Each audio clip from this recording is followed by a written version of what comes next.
today's video, I'm going to teach you how to bulk add members to Microsoft Teams in 2025. This process is straightforward, and by the end, you'll be inviting multiple members with ease, saving you time and effort. Let's get started. First, log into your Microsoft Teams account. Open a web browser and navigate to the Microsoft Teams site.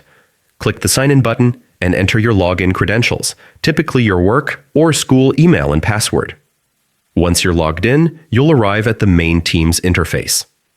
Next, look for the Community section, usually found in the sidebar or main navigation area depending on your settings. Click on Community to proceed.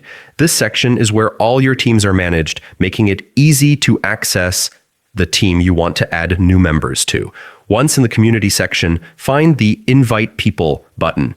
This is a key feature for team management, allowing you to bring in new members quickly. Click on it, and a new window or dialog box will appear where you can start entering email addresses. Type in the email addresses of the people you want to invite. You can include multiple addresses at once. Just separate each email with a comma or press enter after typing each one. This feature is incredibly handy when inviting a large group, saving you from adding members one by one. After entering all the emails, double-check them for accuracy. Typos could prevent someone from receiving the invitation. Once everything looks correct, click the Invite button. Each person you added will receive an email invitation to join your team on Microsoft Teams. They just need to accept, which is a straightforward process. And there you have it. You've successfully learned how to bulk add members to Microsoft Teams. This method is especially useful when managing large teams or organizations where collaboration is key.